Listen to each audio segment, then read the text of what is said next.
Olá, voltamos com o nosso quadro Momento Jurídico com o Dr. Moisés Marinho. Bom dia, Dr. Moisés, tudo bem? Bom dia, Dudu. Tudo ótimo, e você? Tudo certinho também. Hoje o tema do Momento Jurídico é pensão alimentícia, não é isso? Vamos saber então quem são as pessoas que têm o direito a receber a pensão. Ok. Meus cumprimentos ao nosso amigo telespectador, amigo e amiga telespectadora do nosso estado de Rondônia, da nossa querida capital, distritos e municípios. Veja bem, Duda, a pensão alimentícia nos dias atuais tem sido um tema de bastante relevância social, porque todos nós estamos praticamente inseridos nesse contexto. Porque quem que não teve aí um rompimento de um relacionamento, um divórcio, uma separação, e muitas das vezes nesse processo todo há crianças, há filhos, e as pessoas quando chegam nessa situação começam a ficar com uma série de preocupações relacionadas aos deveres e às obrigações com as pessoas que têm direito à pensão alimentícia. Na maioria dos casos, a pensão alimentícia ela serve para a criação dos filhos dos casais separados. Falando assim de forma bem geral, é praticamente isso. Então houve um relacionamento onde o casal não viverá mais em harmonia, cônjuges, e um deles geralmente fica com uma guarda da criança e o outro paga a pensão. Outras situações é quando há um relacionamento temporário ou um relacionamento esporádico, e aí desse relacionamento advém uma criança. Nesses casos também existe o dever da pessoa que vai ficar responsável pela pensão, a pessoa que vai ficar com uma criança com a guarda para poder criar. E aí, nesse processo todo, gera uma série de conflitos, uma série de dúvidas, e é essas dúvidas que nós esclareceremos hoje no programa. Então, quem tem direito à pensão alimentícia? Enumerando são, segundo o Código Civil, são os filhos, principalmente os menores de idade. Existe possibilidade de pensão para os cônjuges, numa eventual separação, aquele cônjuge, geralmente a mulher cônjuge, que se predispôs a viver a vida inteira para a família e nunca não teve tempo para estudar, não teve tempo para se profissionalizar, não teve tempo para ter um emprego. Então tem essa possibilidade também dentro do nosso código para o cônjuge. E aí é uma série de discussão. Se for uma cônjuge, por exemplo, jovem, que ainda tem bastante coisas para ver ainda na vida em termos de intelectuais e profissionais, o juiz pode estabelecer prazo temporário. Se for uma pessoa que viveu a vida inteira, 20, 30 anos, e que já está numa certa idade, não tem mais muitas perspectivas, pode ser que essa pensão seja até vitalícia. Mas o comum é a pensão entre pais e filhos. E como que a gente faz para requerer essa pensão? Então, a partir do momento que se tem certeza da relação, esse filho é realmente filho dessa pessoa que é o que vai pagar a pensão alimentante, o ideal seria que as pessoas resolvessem de forma amigável. Como? Extrajudicial. Conversassem. Eu acho que onde há dois adultos e há uma criança, e os dois são responsáveis, a criança não teve culpa de nascer, se os dois conseguem chegar num consenso do que é bom para a criação dessa criança, do que é bom para a educação e para a alimentação e para o bem-estar dessa criança, todos esses direitos também estão inseridos no Estatuto da Criança e do Adolescente, mais precisamente no artigo 1º, que se verifica o melhor interesse da criança. Se faz esse acordo, então, olha, a criança, por exemplo, vai ficar com você, eu vou ficar responsável com a educação, com o plano de saúde, com a escola, e chegou-se nesse consenso, faz um acordo formal, por escrito. E aí é que está a jogada. Se você faz esse acordo de forma oral, até que seja por escrito, mas se você não dá uma validade jurídica para ele, você vai acabar tendo alguns prejuízos futuros. Por exemplo, se você for reclamar na justiça, pode perder o direito a uma eventual retroatividade de um período que aquela pessoa que se propôs pagar não pagou. Então o ideal é que a pessoa, se chegar nesse acordo amigável, formalize no papel, e o interessante é que a pessoa busque uma orientação de um profissional da área jurídica, procure um advogado habilitado ou procure a Defensoria Pública, faça esse acordo formalizado e homologue ele em juízo. Então você homologou esse acordo em juízo, então você está dando uma legitimidade jurídica e oficial do Estado. Então, a partir desse momento, essa pessoa que se propôs a fazer o pagamento dessa pensão, em hipótese alguma, pode deixar de pagar, sob todas as penas sancionais, ou seja, as penas da lei para obrigar ele a pagar. Doutor Moisés, quais são os documentos necessários para ingressar com a ação ou para requerer a pensão? Então, Duda, como eu estava falando anteriormente, geralmente essas questões envolvem pai, mãe e filhos pequenos.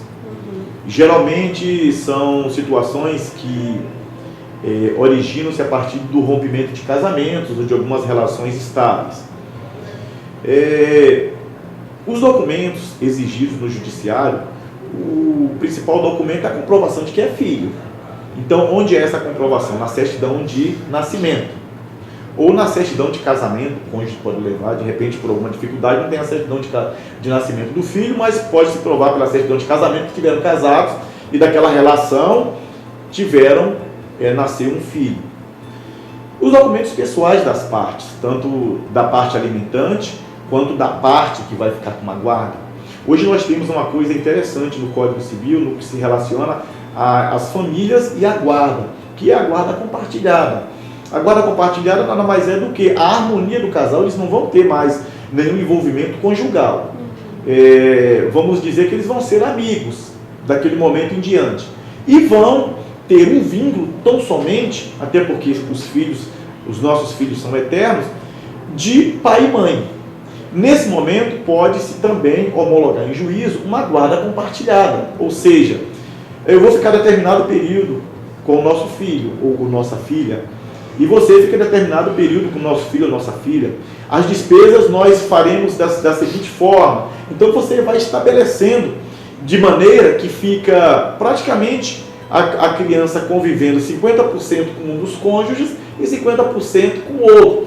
Então isso, quando é feito de forma amigável, saudável, é muito bom para a criança, é muito bom para o casal que está fazendo esse acordo e principalmente para o judiciário, porque não vai ter aquele compromisso, que muitas das vezes é dolorido, do juiz ter que tomar uma decisão, de falar, vai ficar com fulano ou vai ficar com cicrano, e aí gera um certo dissabor em uma das partes. Então sempre quando deixa para o juiz decidir, alguma das partes vai ficar insatisfeita e vai ficar revoltada. E eu sou advogado criminalista, em situações raras, é lógico, tem acontecido tragédias, porque a decisão imposta pelo juiz desagrada a outra parte a tal ponto que já tivemos assassinatos, entendeu? Por a outra parte não concordar, não aceitar, achar que está sendo extremamente injustiçado. Então, tudo que se atinge às questões familiares são questões bastante delicadas, e com relação à pensão alimentícia também não é diferente. Essa documentação que eu te falei, a própria Defensoria Pública, muitas das vezes as pessoas são simples, são pobres, elas não têm condição de contratar um advogado particular. Então elas podem estar se dirigindo à Defensoria Pública da sua cidade ou aqui em Porto Velho, da capital. Inclusive nós temos excelentes defensores públicos, eles têm dado todo o atendimento eficaz e necessário. Isso daí eu, como advogado, tenho comprovado isso na prática. Então são excelentes defensores públicos que têm dado assim uma atenção especial, porque nós estamos tratando de crianças, muitas das vezes bebês, e é a parte mais vulnerável nossa como ser humano. Então a pessoa, se é muito simples, não tem condição de contratar um advogado, o Estado vai providenciar um defensor público, e o defensor público vai lhe apresentar uma lista de documentos, que eu já posso até adiantar aqui, que certidão de nascimento, certidão de casamento, de divórcio, identidade, CPF das partes, comprovante dos rendimentos, né, da parte alimentante, para poder o juiz fazer um cálculo, né, de quanto ele pode pagar de pensão, qual o valor vai ficar pré-estabelecido. E isso tudo em juízo é discutido. Então a documentação é essa. Certo. E agora, num caso hipotético, assim, que passaram-se 10 anos e uma das genitoras resolveu ir em busca daquela pensão retroativa, ela tem como conseguir isso? Duda, não raro acontecer depois de passados alguns anos ou até décadas, alguém aparecer, né, para uma outra pessoa dizendo que é filho dela. E aí é feito o exame de DNA e comprova-se realmente que é filho. Mas já se passaram, sei lá, 10 anos, como você falou, 15 anos. Essa pessoa ela pode ingressar com ação judicial requerendo uma pensão alimentícia, até porque está dentro daquela faixa etária de direito da pensão alimentícia. Agora, pela lei, aqueles anos que antecederam o ingresso da ação, infelizmente não tem como você requerer, né? Isso não está em lei. Então, assim, aqueles 10, 15 anos, infelizmente, não tem como o juiz obrigar a parte a fazer esse pagamento. Agora, é bom que deixe claro para a população, para que não confunda, quando a pensão, é por isso que quanto mais rápido você definir isso, melhor. Quando a pensão já foi homologada em juízo, ou foi pré-determinada, ou determinada em juízo, aí sim, se o alimentante, o devedor da pensão deixar de pagar, por exemplo, fica um ano sem pagar, e já tem um ano que aquele processo já tramitou e ficou determinado aquele valor, aí sim, aí você pode requerer todos os retroativos, corrigidos com juros e correções monetárias, e mais outras sanções que a lei vai impor para o devedor da pensão. Que, diga-se de passagem, que a partir de um mês de atraso, hoje, com o novo CPC, já tem uma série de medidas que podem serem tomadas. E doutor, como é calculado o valor da pensão? Veja bem, Duda, eu vou falar aqui de duas partes tecnicamente jurídicas. Nós temos o trinômio necessidade, possibilidade e proporcionalidade.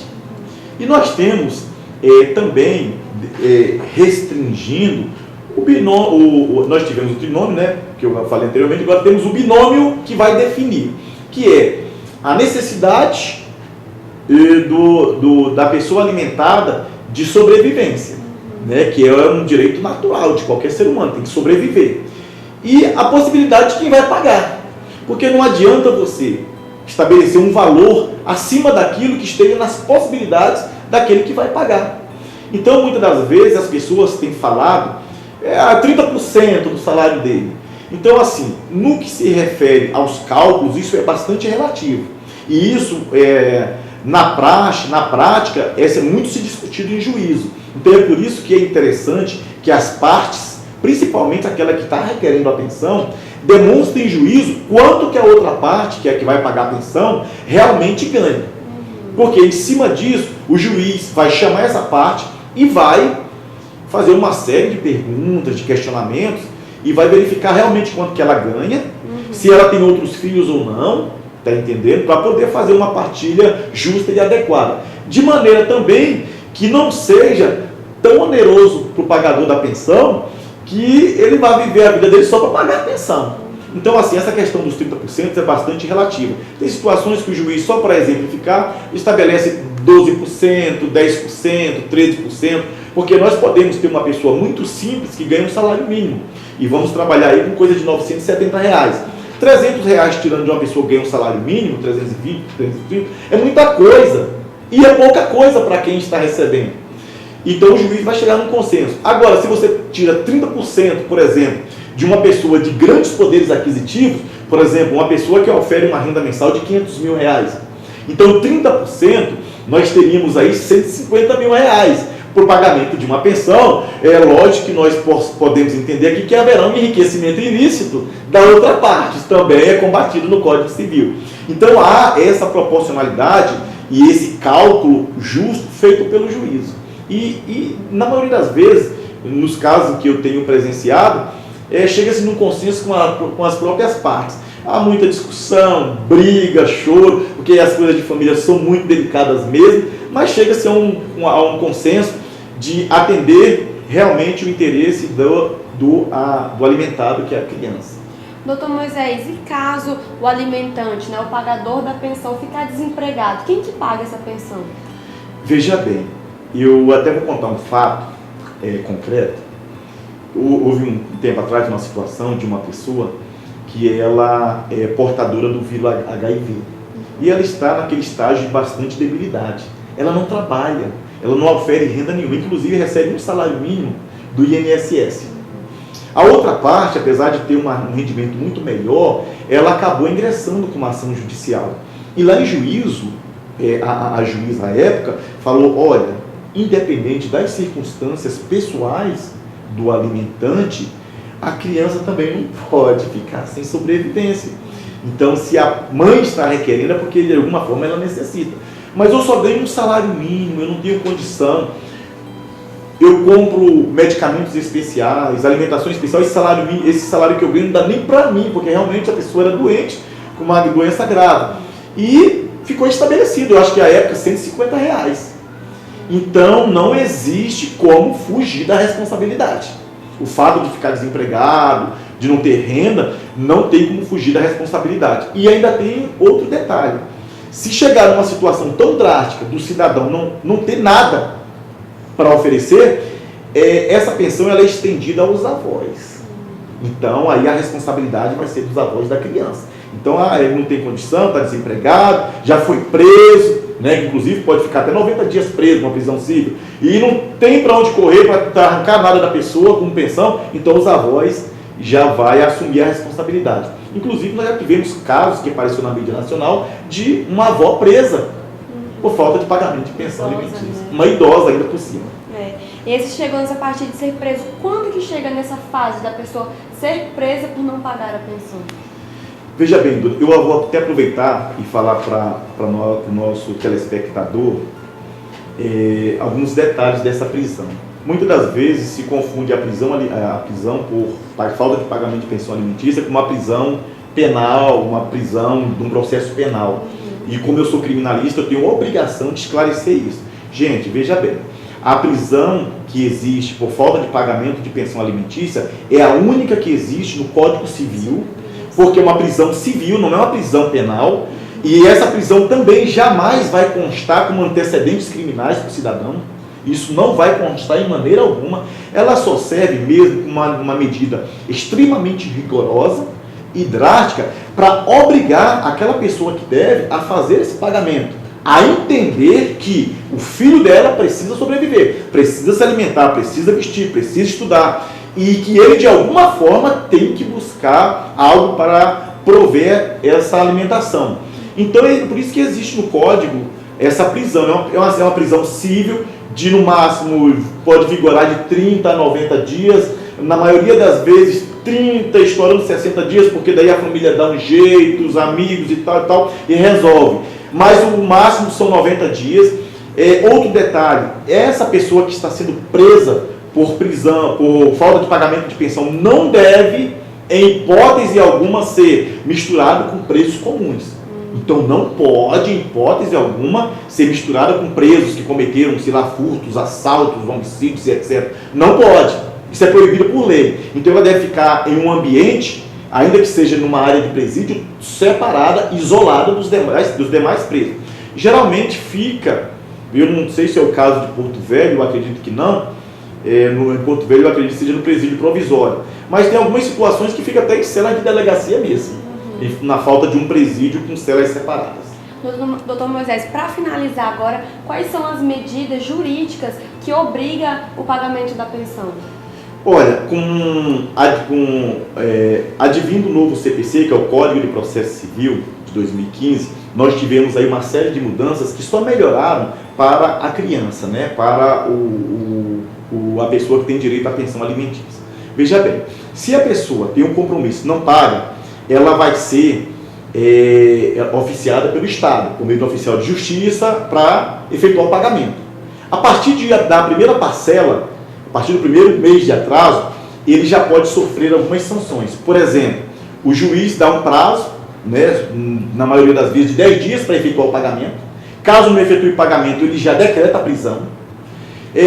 Se encontrar dificuldades para encontrar esse cidadão, porque geralmente as pessoas começam a se esquivar, se esconder, etc., ele pode também inserir, né, oficiar os órgãos de proteção ao crédito para que essa pessoa tenha o nome dela incluído no Serasa, no SPC, porque a sentença de execução de pensão é um título, ela é um título judicial, e esse título pode ser executado também nos meios de proteção ao crédito segundo o novo CPC.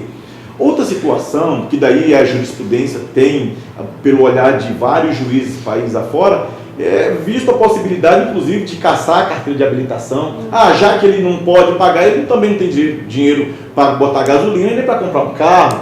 Tem situações em jurisprudência, né, país afora, que o juiz, tipo, eu vou caçar o passaporte dele, já que ele não tem condição de pagar a pensão, ele também não tem condição de estar viajando para fora do país e fazendo os gastos desnecessários. E eu quero também alertar a população pelo seguinte: há aquelas situações em que o alimentante, ele verifica que pode pagar um determinado valor de pensão de forma confortável para ele e que é desconfortável para a pessoa que é alimentada, que é o filho. E aí ele começa a apresentar uma série de dificuldades, que não pode pagar muito, que ele só pode pagar aquele limite, e o filho dele está sofrendo. O que a parte deve fazer? Deve pedir uma revisão. E há essa possibilidade da revisão da pensão. Demonstrar, olha, hoje ele tem uma condição favorável, hoje ele ganha aproximadamente, ou se puder comprovar com extrema certeza, o valor X, ele tem viagens para o exterior, ele tem bens, né, de valores elevados, apartamentos, casas, carro de luxo, vive viajando, entendeu? E isso, hoje nós estamos vivendo uns momentos, né, de rede social, de internet, que acaba sendo suicídio para essas pessoas que querem ludibriar o juízo. E muitas das vezes, Duda, pode acontecer do juiz pegar o celular lá, entrar no Facebook lá da pessoa e mostrar: olha, você está dizendo que é muito pobre, não tem condição de pagar, mas olha como é que está a tua vida aqui, só o luxo, né? Então tem esses detalhes, e aí o juiz pode fazer essa adequação mediante uma revisão da pensão. E para encerrar de vez, Duda, agora, eu quero dizer para as pessoas que aquele primeiro processo que você ingressa na justiça, ele é eterno, ainda que arquivado. Por quê? A qualquer momento você pode estar mexendo nele para fazer ajustes. Tanto ajustes para aumentar a pensão, quanto também para diminuir. Que muitas das vezes já aconteceu com o jogador de futebol. O cara ganha 50 mil reais e de repente acaba a carreira dele, né? Acaba aquele glamour, e ele passa, por exemplo, a ganhar 5 mil, só 10%. Então ele não tem condição de pagar aquela pensão mais rechonchuda que ele pagava. Então ele também pode requerer a revisão da pensão para menos, para diminuir. E o alerta que eu digo para as pessoas é que quando houver essas situações de você tiver uma queda brusca de sua renda e não tiver realmente condição de pagar a pensão, imediatamente ou contrate um advogado particular ou vá na defensoria informar isso, que daí você não vai correr risco de ser preso. Então você informa: aconteceu isso, eu quero chamar uma audiência para a gente poder readequar esse valor. E aí você fazendo isso, você não vai correr risco, né, de incorrer em débito com pensão e também não vai ser preso. Doutor Moisés, mais uma vez, muito obrigado pelos esclarecimentos e por receber a gente aqui em Rondônia Show. Agradece de verdade. Muito obrigado ao telespectador, muito obrigado, Duda, pela oportunidade, e eu estou sempre à disposição todas as quartas para a gente tratar de um assunto aí de relevância aí para o nosso público. É isso aí, semana que vem tem mais Momento Jurídico. Até lá.